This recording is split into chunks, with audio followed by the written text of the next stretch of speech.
Brother Long's discussion today is, what is religion's future? Brother Long.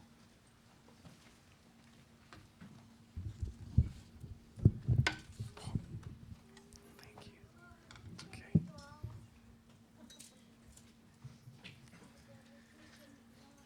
What is religion's future? Now, that might seem like an unusual question at a religious service, but there's reasons why this question comes up. Let me share with you some statistics. Now, this was a survey that was conducted just recently, and this survey was of those in the United States that were or were at one time religious. Notice this. In this survey, it reveals this. It says since 2005, the number of people claiming to be religious fell by 13%. The survey goes on and it gets more specific. It says about 1 in 5 respondents had no religious affiliation. 1 in 5 had no association with religion. And for adults under the age of 30, the ratio was even greater. 1 in 3 had no religious affiliation. And thousands of churches close their doors each year in the United States. So many people might wonder what's happening.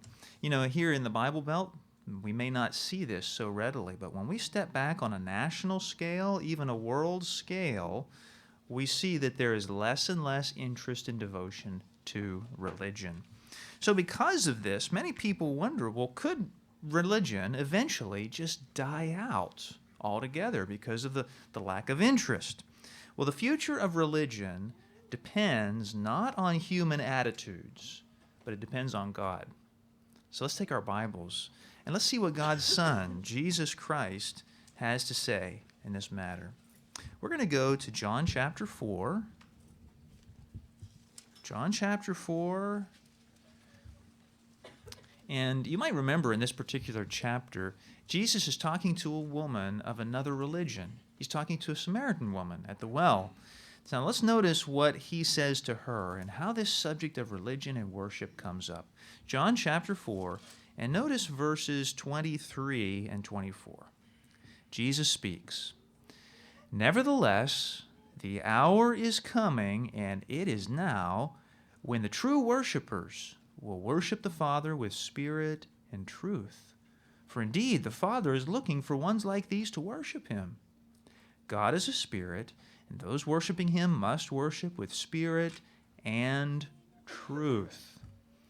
So now, Jesus makes a couple interesting statements in these verses. Did you catch them? Look again at verse 23.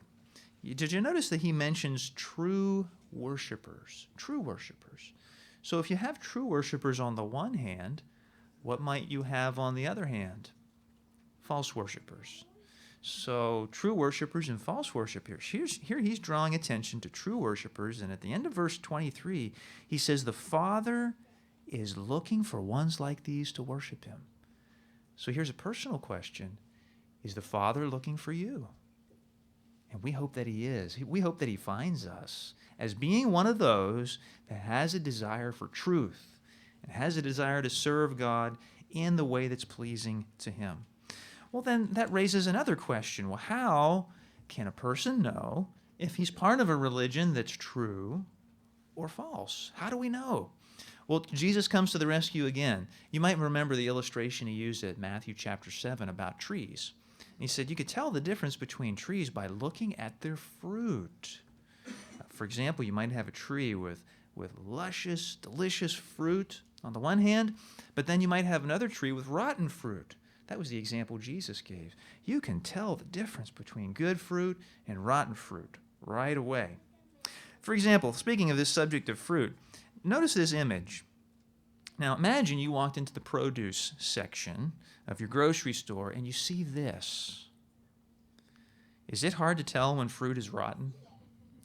Would you buy this fruit because it's on sale or it's the manager's special? No way. No way. There's only one thing to do with this rotten, stinky fruit. It needs to go. It needs to be disposed of. And so it is with false religion. False religion has produced a lot of wicked fruitage, but true religion will thrive for eternity. And we can tell the difference by looking at those fruits. So in this discourse, what we're going to do is we're going to look at 5 rotten fruits of false religion, and maybe you will recognize these. So here's the first one. First rotten fruit of false religion is that it has adopted skepticism and doubt about God and the Bible. Now you might be thinking, wait a minute, how could it even be called a religion if it's doubtful and skeptical about God and the Bible? Could it still be called a religion, even a so-called Christian religion? Yes, indeed. Let me share with you a report. Now, this report comes from the Times of London, and it's a report on the Church of England. And what they did was a survey of the clergy, those that are teaching in that church. And it's a survey of nearly 2,000 clergy. And this is what this survey reveals. It says that 8 out of 10 male priests believe that Jesus died to take away the sins of the world, compared with only 6 out of 10 female priests. Now, is that interesting to you, that those that are teaching, the parishioners, that only 6 out of 10 of the female priests believe that Jesus died to take away the sins of the world? That's actually kind of shocking, isn't it? The survey goes on, and it says this. It says, while 7 out of 10 of the men believe in the resurrection of Jesus, only 5 out of 10 of the women do.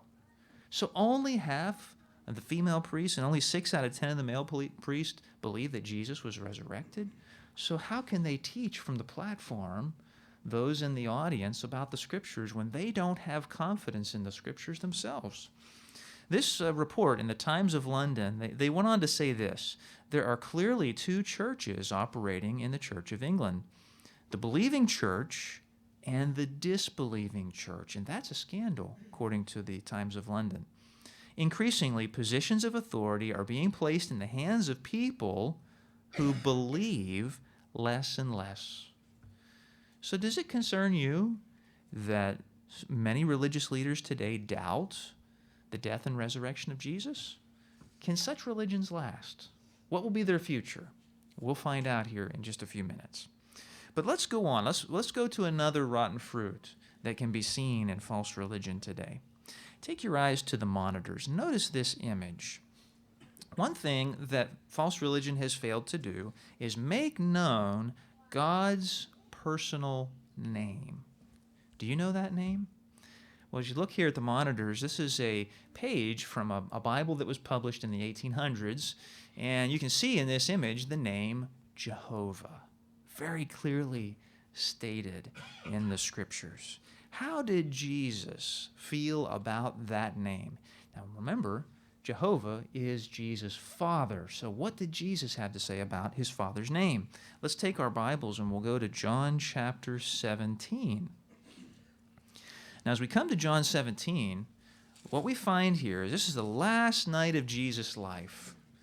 And what's on his mind? What's he thinking about? Well, as we come to John 17, we find a prayer. Jesus is praying to his Father. And let's see what he says here. In John 17, look at verse 26. Notice how he concludes this prayer to his Father. And he prays, verse 26, I have made your name known to them, and will make it known, so that the love with which you loved me may be in them, and I in union with them. So what would you say? How did Jesus feel about God's name? He was passionate about it. He said, I've made it known, and I will make it known. So Jesus loved his Father's name. It was part of his ministry to teach others about it. Well, then why is it that many people today that claim to be Christian don't know that name or don't use it in their services? Why has that happened? Well, let me share with you another report. Now, this report comes from the United Bible Societies, and they reported on what's happening in Latin America. It says one of the ongoing debates in Latin American churches revolves around the use of the name Jehovah, or Jehovah in English. Now, this is what the United Bible Society says. And by the way, United Bible Societies produces a variety of Bible translations for those that want them. So the United Bible Society says this: Interestingly, a very large and growing church said they wanted a Bible, but without the name Jehovah. Can you imagine that? Would you please produce a Bible for us, but could you leave out the name Jehovah? That's what they were requesting. Instead, they wanted the word Señor, or Lord, to be put in place of Jehovah. Well, according to the United Bible Societies, they originally rejected such a request, but later they gave in, and they published an edition of the Bible without the word Jehovah. So now as you think about that, notice this next image on the monitors. When you see and you hear reports like this, where the name of Jehovah is taken out of the Bible, concealing or replacing God's name is like taking a blade and cutting it out of the Bible, everywhere where it appears. And that name, Jehovah or Jehovah, could be found in the original writings of the Bible thousands of times. But why can't people find it today? Because this is what's happened. Even religious leaders have saw to it. I want to get a Bible, but without that name, and they have it removed from the Scriptures. Do you think it's a small matter to God that His name is hidden in this way? What will be the future of such religions? We'll find out in just a moment. But let's go to the third rotten fruit of false religion. Now, notice this next image on your monitors. False religion has failed to do what you see here. Preach the good news of the kingdom. Now, you might remember that scripture in Matthew 24, verse 14. Jesus said the good news of the kingdom would be preached in all the inhabited earth for a witness to all the nations, and then the end will come. Well, who do you generally associate this type of work with? Well, usually we think of Jehovah's Witnesses, for example, how they go door to door and they take the gospel to people. They're taking the good news of the kingdom.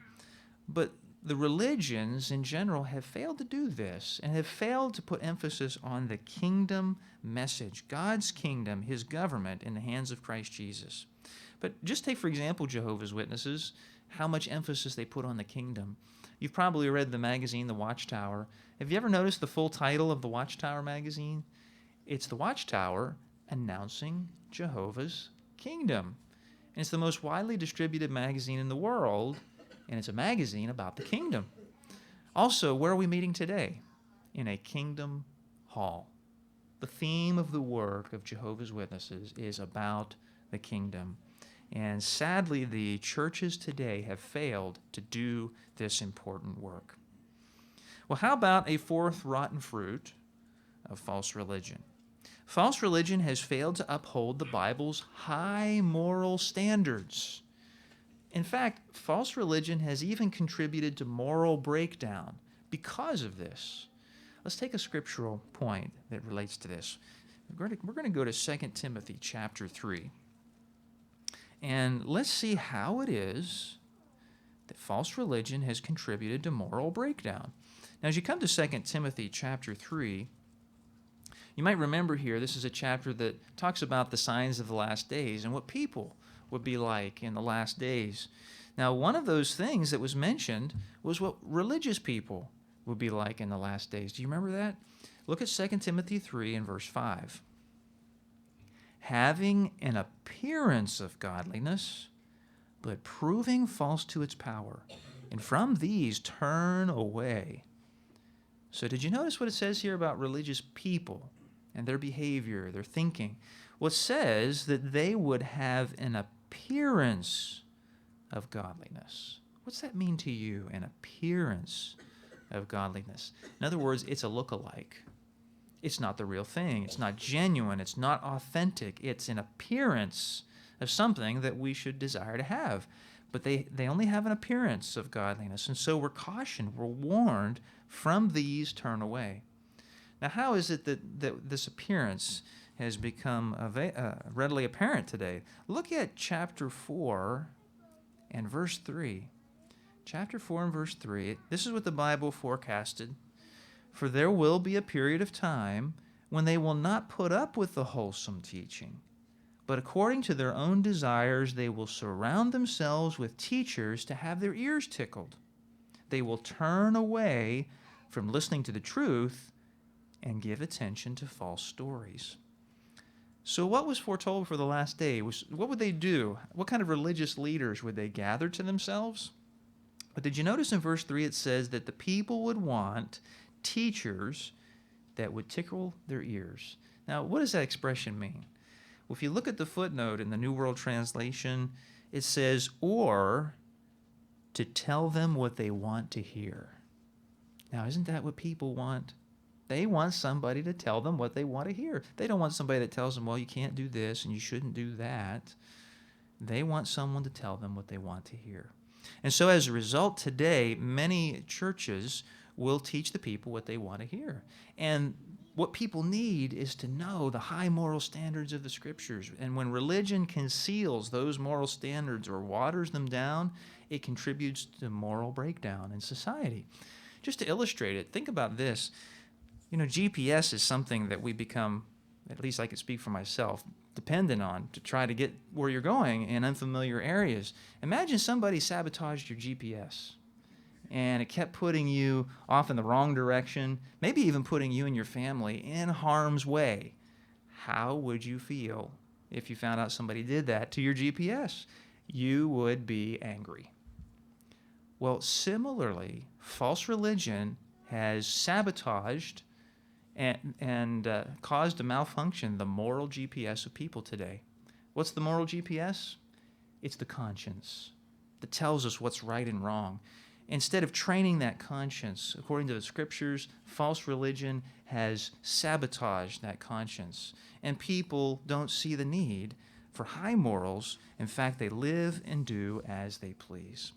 What will be the future of religions that do not uphold the Bible's high moral standards? In just a moment, we're going to find out. But let's look at one more rotten fruit of false religion. Number 5, notice this image on the monitors. Have you seen something like this as you watch the news? False religion has taken sides in political struggles and warfare. Now, as you look at this image, you can see that taking place. And you might have seen this again and again in the news where you see the soldiers getting ready to go off into battle. And who's there blessing them as they go? The religious leaders. Now, what's ironic about this is that in many of the battles that we've seen, just in the last 100 years, you've got soldiers in one country going off to fight soldiers in another country, and they might be of the same religion. And on each side, you've got the religious leaders praying to God, asking for God to bless these soldiers, these troops, as they go off and fight each other. Which prayer is God going to listen to? Neither. Because it's hypocrisy, isn't it? And yet that's what false religion has done. It has advocated and supported the wars of mankind. But what about Jesus? Does that harmonize with what Jesus taught his disciples? Well, notice these famous expressions of Jesus Christ. He said, all those that take up the sword will perish by the sword. He also said, my kingdom is no part of the world. So if that's true, that Jesus' kingdom is no part of the world, should we be a part of the world? Should we support the wars of the world? Certainly not. In fact, as a result, false religion shares responsibility for millions of deaths. There's so much blood on the hands of false religion today because it has contributed to the wars of the world. So what do you think? Do religions that bless, promote, and advocate war have the favor of Christ? What will be their future? Well, after considering these 5 rotten fruits of false religion, what do we learn? Well, if we would be selective about the food that we would buy for our family, to feed our families, if we would be selective about the food that we give them, how much more so should we be selective about the kind of religion that we belong to? So now it's time to discuss what will be the future of religion. We're going to go to Revelation to find out. So please take your Bibles and we'll look at Revelation chapter 17.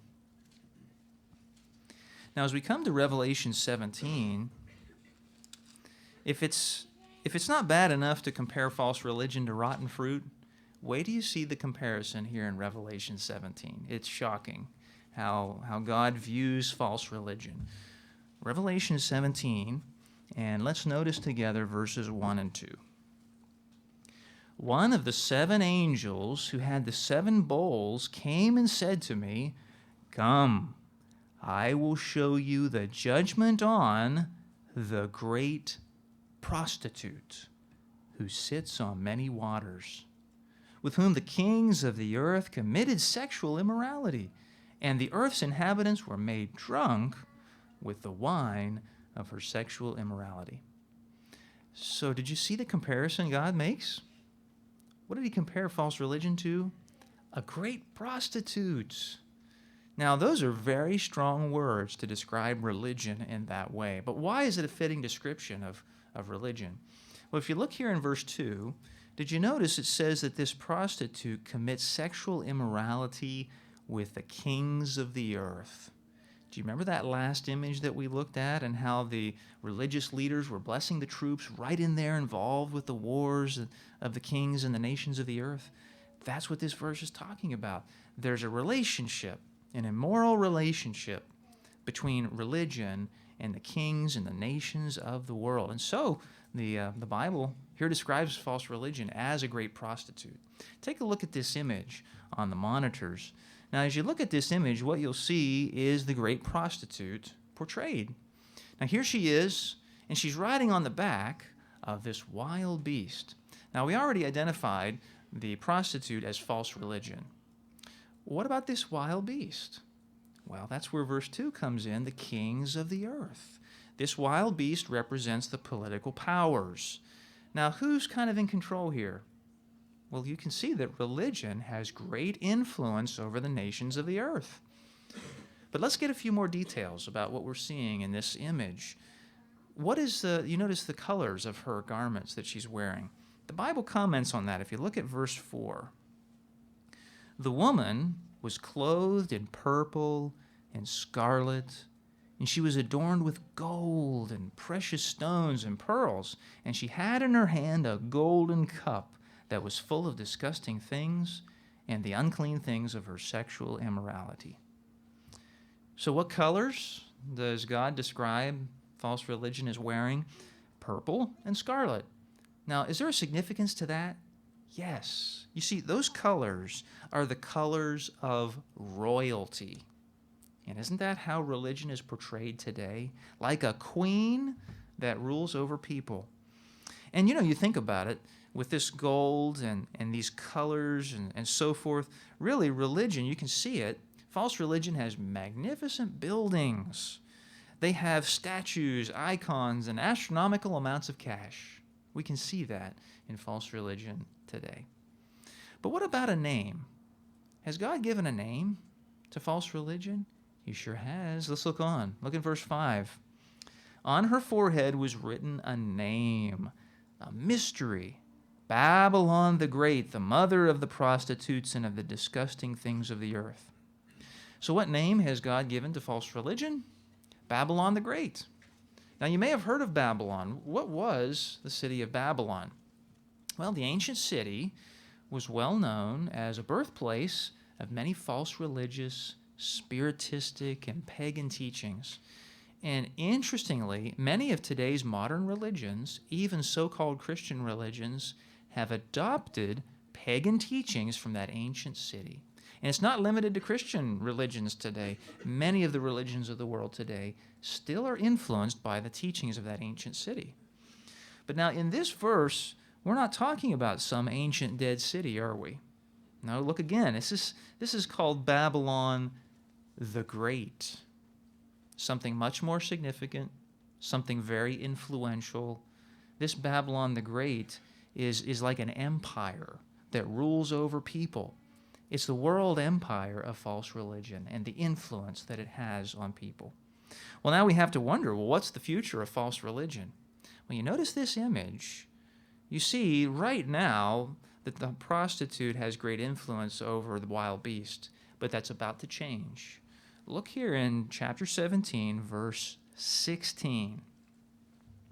And the 10 horns that you saw in the wild beast, these will hate the prostitute and will make her devastated and naked, and they will eat up her flesh and completely burn her with fire.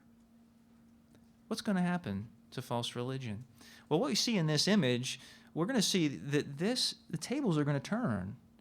You're going to see in the near future the nations of the earth turn on false religion.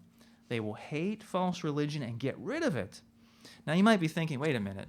I can see the relationship between religion and the governments, but the governments turning on religion, is that really going to happen? I mean, after all, religion has been a part of human society for ages. Well, this is why it's going to happen. If you look at the next verse, verse 17, it says, "For God put it into their hearts," speaking of the world leaders, God will put it into their hearts to carry out his thought. Yes, to carry out their one thought. Now, what's being stated here? Whose thought is this to get rid of false religion? It's God's. And when he puts it in the hearts of these leaders to take the action, they're going to do it. But interestingly, the verse also says, yes, to carry out their one thought. Do you think the nations have already thought about this? Oh, you can just imagine they have. Oh, what would it be like if there was no more religion? All this troublemaking that they do, what would it be like if they weren't here? Well, when Jehovah puts it in their heart to take action, it will make sense to them, and they will get rid of false religion. But now this leads to a very personal question. We need to ask ourselves, what if I'm part of a false religion? What should I do? And after this discussion today, we may see that the religion we belong to has the identifying marks of false religion. Chapter 18 tells us what to do. If you look at chapter 18, notice verse 4. "And I heard another voice out of heaven say, 'Get out!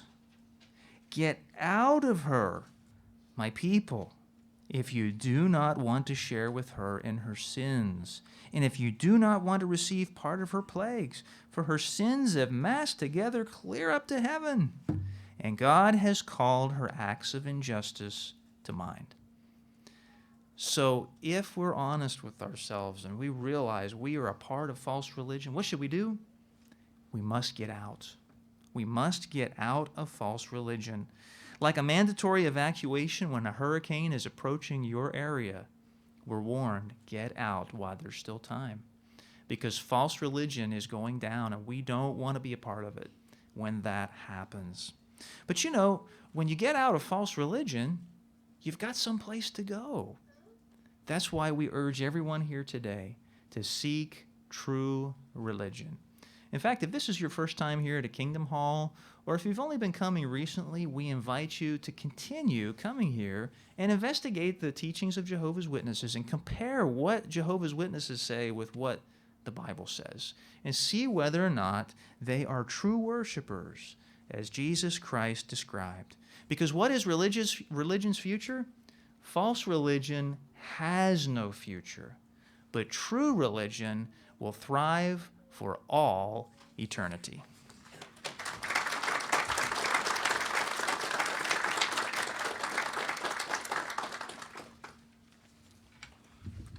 Thank you, Brother Long. We appreciate that. We'd like to invite